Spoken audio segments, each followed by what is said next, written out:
After years in banking, mortgage, and finance, I've noticed something. Mortgage mistakes don't happen because people make bad decisions. They happen usually because nobody has explained something beforehand. Hi, I'm Sabrina. I help homeowners understand their options without the pressure. And time is so valuable. So I appreciate you jumping in, spending a little bit of time of yours today with me. My goal is to help you become more informed about 10% smarter when it comes to mortgage and home ownership in general.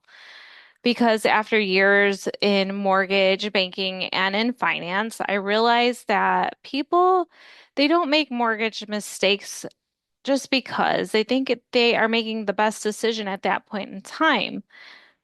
However, it's just because nobody explained something, an element here or there beforehand. So I'll be going over mortgage mistakes that I see people make over and over. Okay. Starting with mistake number one,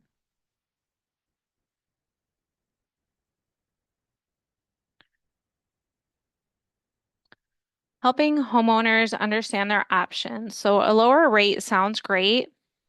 However, a lower rate doesn't automatically mean a better overall mortgage. Closing costs matter, credits matter, and understanding the entire picture matters. When it comes to rate, there are so many people that are rate focused, and cost matters just as much as rate. I'll explain more. Right. Mistake number two, approval equals comfort. This is not always the case at all. Sometimes you are approved doesn't always mean you should move forward with the decision. Just because somebody qualifies for a payment doesn't automatically mean it fits comfortably into their life. I always encourage to think beyond the approval. Think about your lifestyle.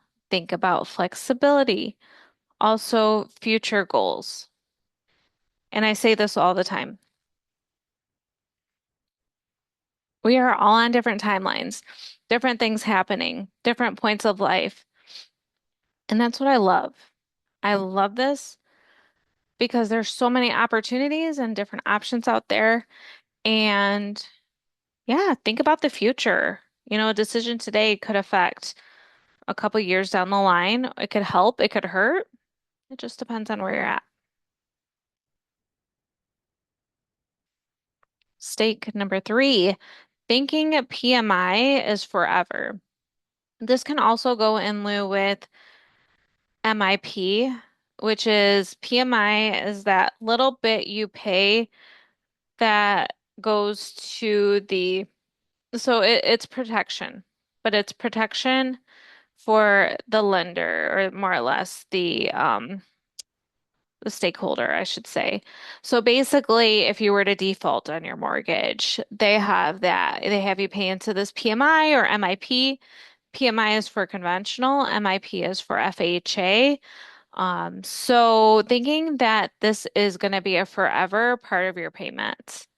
But depending on the loan type, as I had mentioned, those two loan types, conventional and FHA, they're both different, have different requirements, different rules. So always talk to a mortgage broker or lender to understand fully what you're getting into. I always recommend this. This is for education only. It's based off my expertise. However, depending on the loan type, the equity position, and the loan guidelines, there may be opportunities to remove it later. And that's one reason that mortgage reviews can be valuable. Mistake number four, ignoring equity. This is something that doesn't really get talked about. How many homeowners know they have equity, but they don't know how it works, what to do with it. And it's always a great idea to understand and know your equity position at all times, just in case something happens. I know clients in the past that I've helped have thought about equity usage and decided not to.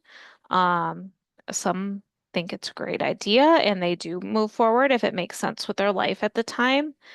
I even see clients withdraw from their 401ks and, taking a loan from there. So obviously, we're at different points in our life. We have different needs, we have different goals, wants, and we're not the same person. So it only makes sense that you know exactly where you're at with equity because if not, you're just blindly saying, oh, yeah, I have equity. Or you may think you have equity, but maybe you can't use it. And I always know my equity position and I know exactly what's available, and it's important that you as well. Okay. Mistake number 5. Generally speaking, equity often grows in two ways. Your mortgage balance decreases and your home's value may increase over time. Sometimes this is a long period of time. Sometimes this is a short period of time. It all depends on market, location, and there's a lot of logistics with the area that you're in. Maybe it's up and coming. Um, it could be anything really. Obviously, checking in with a realtor on the value of your own particular home is a really good idea. And it gives you a good gauge, and that's going to be a very, very high level. However, if you need to do some research, definitely utilize websites. I do explain a little bit more about that in some of my other videos too, as well, in regards to appraisal and value there. However, not understanding how equity builds is one thing that I do see often is I don't know how much equity I have, or I might have this much equity, when realistically we crunch the numbers and it turns out that is not the amount that they do have, or they were under the impression that they had access to. Okay. Mistake number 6 here.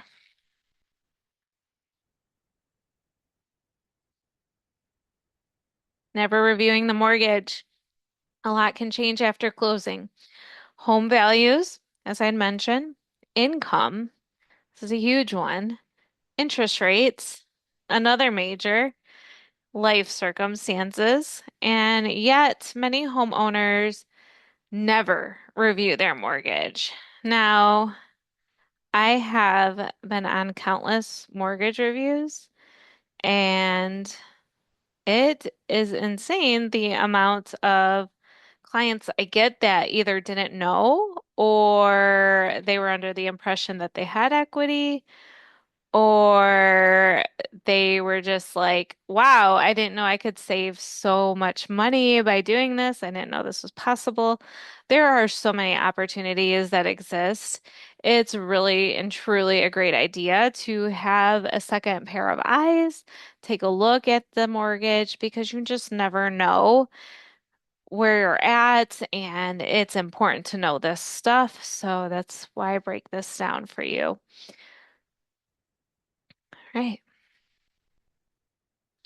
Yeah, so definitely get your mortgage reviews in.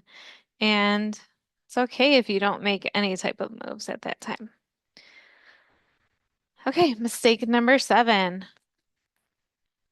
not asking enough questions. This is a major when you're talking to a lender or a broker. One of the most expensive mistakes is assuming that you already know everything. Ask questions, ask them again if needed. I have explained concepts to clients multiple times in many different ways on many different phone calls. And, I've had situations where they just don't seem to get it.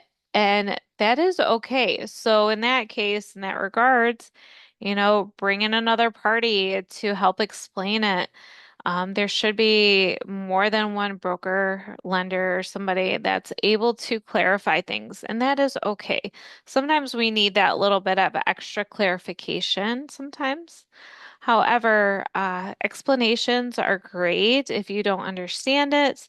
That's okay, and that's why I'm here. I'm here to help you understand the mortgage, equity, all that stuff that kind of really gets confusing. So ask questions and yeah, ask them again if need be. And also, your broker or your lender should actually welcome that and be happy that you're asking those questions. Okay. All right. Mistake number 8, waiting until there's a problem. So this is huge. Let me explain this.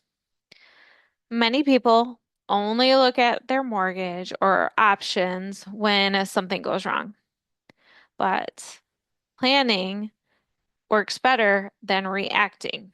And I think we can all agree there. The earlier you understand your options, the more choices that you have because you know what's what, you know exactly what move to make, okay, you're comfortable. And it also gives you peace of mind. Let's be honest, mortgage stuff is very confusing, so that peace of mind is helpful. So we never want to wait until there's a problem, you know? Um, any type of major problem, like can be anything. You know, I always see problems with homes, and problems with homes aren't cheap. They generally are very expensive. Sometimes they're cheap, and that's nice. I'd rather replace a furnace than replace a roof. So it just depends. Please don't wait until there's a problem. Be proactive. Know exactly what your plan is. Get your ducks in a row and you'll be fine. Okay. The goal isn't perfection, it's understanding. And the more you know, the more confident that you will feel in making these decisions. So, my goal with these workshops is always the same to help homeowners understand concepts that aren't always explained. And as I mentioned, I thank you so much for your time. And I'm here to also help you save some time by researching, reviewing things, because I do understand how tough that it can be. I've been on the phone so many times, and I can tell hesitations in my clients' voices, um, you know, follow-ups here and there. And I always respect what my clients are thinking and feeling at the end of the day. I will actually welcome that. It's pretty rare that a salesperson does do that, but they should do that. I've seen it over and over again, just with my experiences. So, anyways, so I love to help homeowners make these types of decisions with more confidence, less pressure, and I thank you for spending part of your day with me. So, I will go over some of the tools that I have here, as I usually do at the end of my webinars. So, this payment estimator is on my personal website. It's really great if you would like to get a glance and see, what does my payment look like if I'm wanting to move in this home? Um, that's maybe a couple cities away, but more convenient for me. And I just want to see what my payment would look like in this type of home. And with today's rates, you can always check in the going rates, check websites of major lenders, and plug in that loan amount, see how much you can put down. The term, 30 years is generally the longest term for a lower payment. However, you can play around with them, put 15 years if you're looking to, make get that home paid off quicker. Put in property taxes, homeowners, HOA, get a realistic view, gas, electric, water, garbage. You'll see everything here. Okay. So it's nice to kind of plug in some numbers, just do a little self-help there, self-evaluations. Also, the equity finder, I coded this calculator all by myself. I'm very proud of it. You can plug in some numbers, see exactly an estimate of what may be available to you. And I also have those tools with nostalgia themes built in. However, the equity tools available with the Calm Equity Guide, I highly recommend. It's really great because these are things that you normally don't think about. And from what I've seen and my expertise and what I've gathered, I've put this together for you so you can make some really great decisions when it comes down to your own home equity, or maybe you have family members or friends, things like that, that may need some additional clarification and just kind of want to see what's going on. So it's always good. And also, what is completely free is my YouTube for now. And I have various topics. I conduct these once a week so you can be more informed and just here to help you save some time. Try to keep it quick here. I hope you all have a great rest of your day, week, weekend, all that good stuff. And I will see you next week. Bye.